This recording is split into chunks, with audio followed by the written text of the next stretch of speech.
Welcome to the deep dive. So here's the thing, right? You, the listener, bring us the cool stuff that makes you go, huh, what's that all about?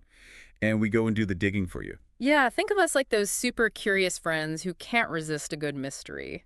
Except, we actually do the research instead of just speculating wildly. Precisely. And today we're diving headfirst into the world of unsolved mysteries. We got this awesome article someone sent us. It's called Beware.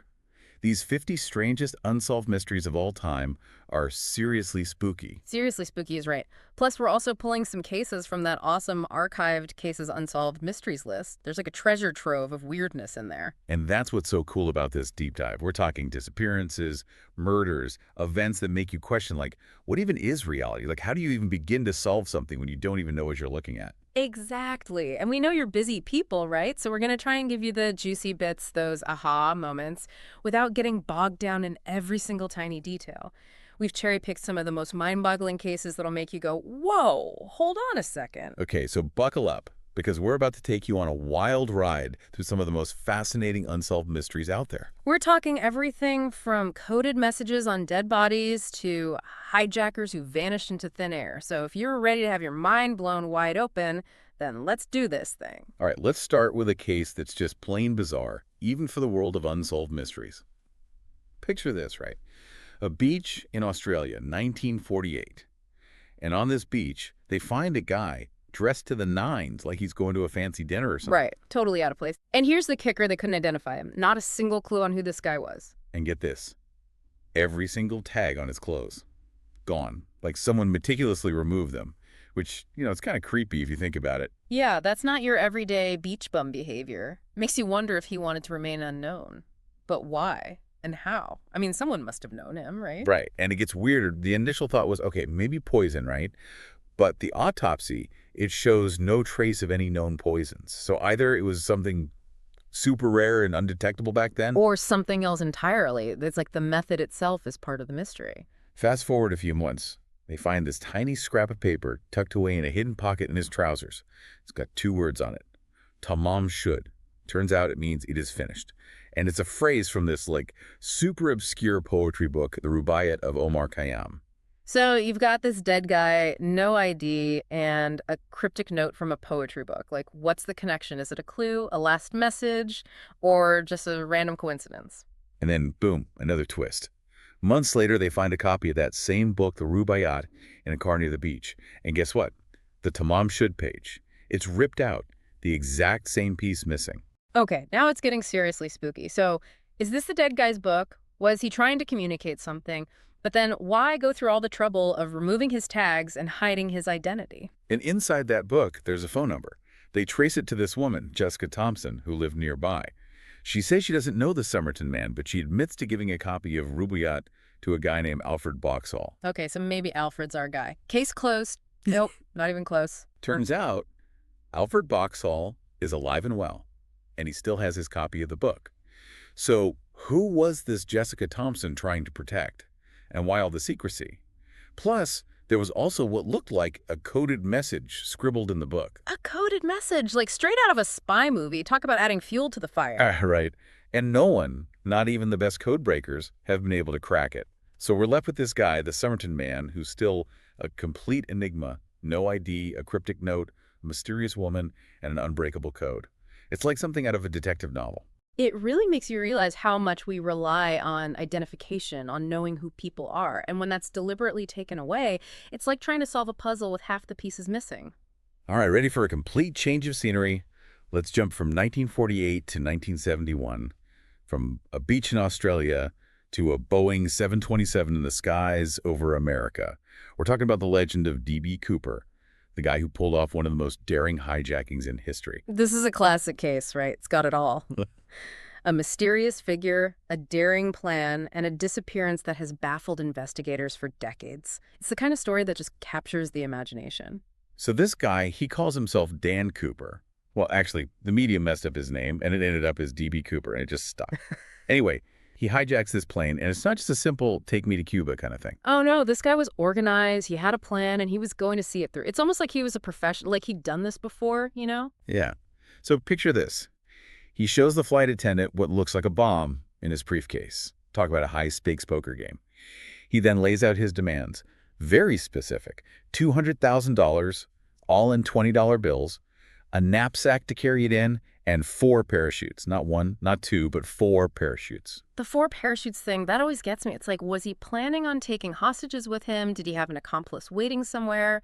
Or was it just a way to make sure he had a working parachute when he jumped? It just adds another layer of mystery to the whole thing. The plane lands in Seattle. They bring the money and the parachutes. He lets the passengers and some of the crew go free. Then, get this, he makes the pilots take off again, heading towards Mexico City, flying low. Talk about a getaway plan, right? Yeah. Flying low under the radar in the dark. It's like something out of a movie. And somewhere over Nevada, he does it. He puts on these dark sunglasses, the ones that would later become super famous in his wanted posters, grabs money and 2 of the parachutes, and jumps out of the back of the plane. And poof, he vanishes.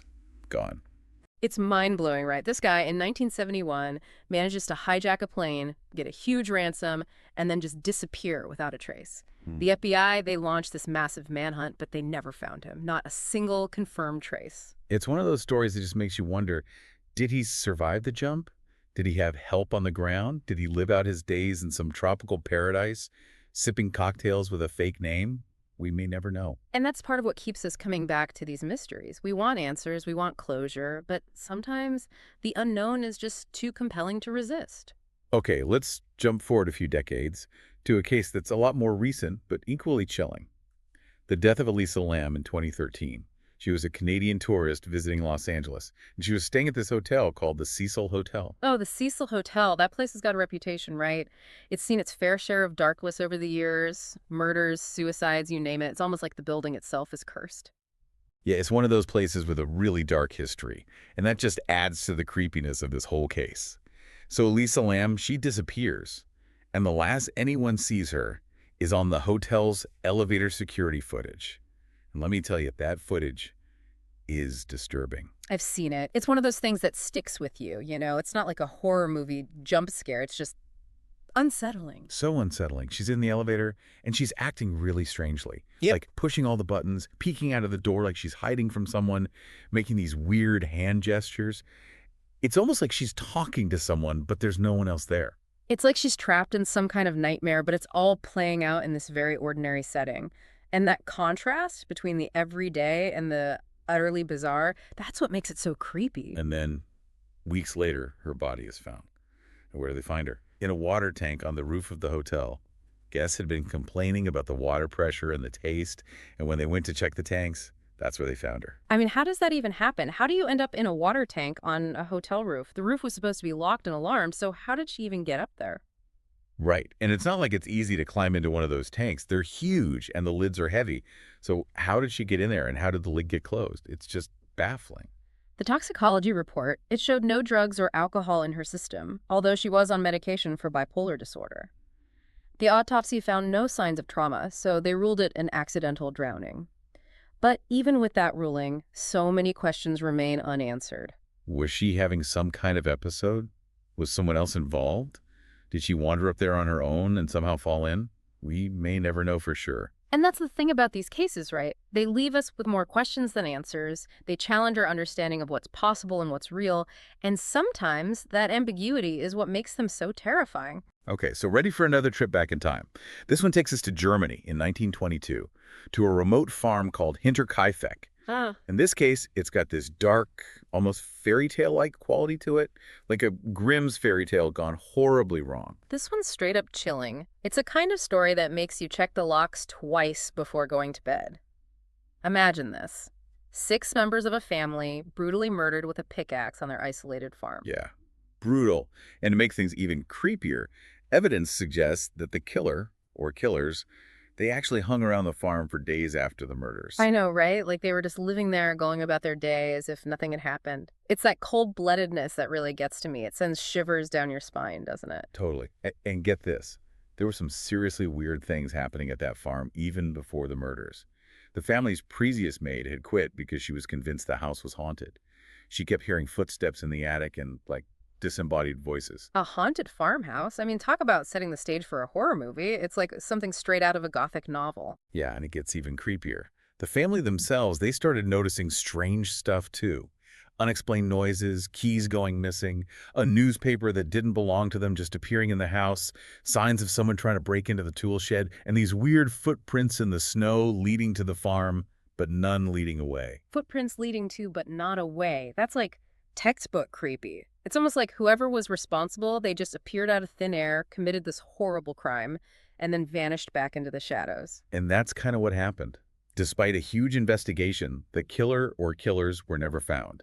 They just disappeared, leaving behind this gruesome mystery that has haunted people for over a century. It's like a reminder that even in the most ordinary places, darkness can lurk. And sometimes the most terrifying things are the ones we can't explain, the ones that defy logic and reason. All right, let's shift gears again. This time, we're going to the suburbs of New Jersey in 2014. In this case, it's all about that unsettling feeling of being watched, of someone knowing your every move, even in the supposed safety of your own home. This one is just straight up nightmare fuel, right? You think you found your dream home, the perfect place to raise your family, and then bam, you start getting these creepy letters from someone who calls themselves the Watcher. It's like your worst fears coming to life. It's crazy. So this family, the Bradaduces, they buy this beautiful house, and before they even move in, they start receiving these letters. And these aren't just your average crank mail. These are like deeply personal, threatening, and full of weird details about the family and the house. It's like the writer knows things they shouldn't know, things that make you question how they could possibly have access to that information. It's that violation of privacy that's so unsettling, the feeling that you're being observed, but you have no idea by whom or why. Right. It's like living in a constant state of paranoia, like someone's always watching you, but Yeah. you can't see them. And these letters, they got really specific. The Watcher mentions the Bradaduces kids by name, even asking if they're going to fill the house with the young blood I requested. Yeah. I mean, that's just beyond creepy. It's the kind of language that makes your skin crawl, you know? It's not just about watching, it's about something much darker, something that hints at a deeper, more sinister obsession. The Bradaduces, they were understandably freaked out. And the cops, they investigated, but they couldn't find any leads. No fingerprints, no digital trail, nothing. The letters just kept coming, and the family lived in fear, never really able to settle into their dream home. It's a classic whodunit, right? But with this added layer of psychological terror, it makes you wonder who would go to such lengths to torment a family like that? And what was their motive? Was it just a twisted prank or something much more sinister? And to this day, we still don't know who the Watcher is. They just vanished, leaving behind this trail of fear and unanswered questions. It's a reminder that even in the seemingly safe and predictable suburbs, there are secrets lurking. And sometimes those secrets can be truly terrifying. It's a chilling reminder that there are people out there who get off on power and control, on instilling fear in others. And the fact that the Watcher was never caught, it just adds to the unease. It's like they're still out there, watching, waiting. Okay, so for our last stop on this deep dive into the unexplained, we're going back in time again to 1945 to a small town in West Virginia. In this case, it's a heartbreaker. It's the story of the Sodder children, 5 kids who vanished without a trace on Christmas Eve and whose fate remains a mystery to this day. This one is just tragic. You can't help but feel for the family, for the parents who lost 5 of their children in such a horrific and unexplained way. It's every parent's worst nightmare, amplified by the fact that they never got any real answers. So imagine this. It's Christmas Eve, the Sodder family is asleep in their home, a fire breaks out, and the parents, George and Jenny Sodder, they manage to escape with 4 of their 9 kids. But 5 of their children, they're trapped upstairs. And the fire, it was intense. It spread so quickly. It was like the whole house went up in flames in a matter of minutes. It's the kind of scenario that just makes your heart sink. George Sodder, he tries desperately to get back inside to rescue his kids. Mm. But the stairs, they're engulfed in flames, and their ladder, it's gone, missing from where they always kept it. And get this, both of their coal trucks, which they always kept running in case of emergencies, they wouldn't start. It's like everything that could go wrong did go wrong. It's almost like fate was conspiring against them, like every possible obstacle was thrown in their path. And then, to add insult to injury, the fire department, they were delayed getting there. It was just one setback after another. And when the fire finally died down, the house was completely destroyed. But here's the truly baffling part. No trace of the 5 missing children was ever found. Not a single bone, no teeth, nothing. It's like they just vanished into thin air, right? You'd expect to find some remains, something, after a fire that intense, but there was nothing. And that's what makes this case so incredibly strange and unsettling. And that lack of any physical evidence, it led the parents to believe that maybe, just maybe, their kids didn't die in the fire. Maybe they were kidnapped and the fire was a cover-up. It's a desperate hope, but you can understand why they clung to it. When you're faced with such an unimaginable loss, you'll grasp at any shred of possibility, anything that offers a glimmer of hope. And there were some strange details that fueled their suspicions, like they had the house wiring checked just a few months before the fire, and it was deemed safe. Plus, over the years, there were multiple alleged sightings of the missing children, some even as adults. One woman even claimed to have seen 4 of the Stoddard kids in a restaurant with 2 men and 2 women who spoke Italian. It's like this case, it just keeps throwing up more questions than answers. It's that possibility, that glimmer of hope, that keeps people fascinated by this case, the thought that maybe those kids are still out there, somewhere. And that's what the Sodder parents believed until the day they died. They never give up hope. It's a powerful testament to the enduring nature of hope, even in the face of overwhelming tragedy and uncertainty. And for the Sodder family, that uncertainty continues to this day. Their story remains a stark reminder that sometimes the most painful mysteries are the ones that never get solved. It's a reminder that closure isn't always possible, and that sometimes the best we can do is acknowledge the mystery, honor the memory of those who are lost, and try to find meaning in the midst of the unknown. So we've journeyed from a mysterious body on an Australian beach to a hijacking in the skies, a chilling death in a haunted hotel, a brutal murder on a remote farm, a suburban stalker, and a family tragedy on Christmas Eve. What's clear is that these unsolved mysteries, they continue to captivate us, don't they? They make us question, they make us wonder, they make us confront the limits of our understanding. Yeah, it's like they tap into this primal fear of the unknown, the things that go bump in the night. But they also highlight our deep-seated need to make sense of a world, to find answers, even when those answers seem impossible to grasp. And for you, our listener, this deep dive has really just scratched the surface of the strange and the unexplained. If you're hungry for more, there's a whole world of mysteries out there just waiting to be explored. That archived cases unsolved mysteries list we mentioned, it's got everything from ghosts and UFOs to legendary creatures and bizarre historical events. It's like an endless rabbit hole of weirdness, right? Yeah. And that's what makes it so much fun to explore. It's a chance to indulge our curiosity, to exercise our imaginations, and maybe, just maybe, to learn something new about ourselves and the world around us. So as you go about your day, keep your eyes open, stay curious, and remember, the world is full of mysteries, and sometimes the most fascinating ones are the ones that remain unsolved. Thanks for joining us on this deep dive, and we'll catch you next time. Until then, stay curious, stay skeptical, and keep those flashlights handy. You never know what you might find lurking in the shadows. See you next time on The Deep Dive. Keep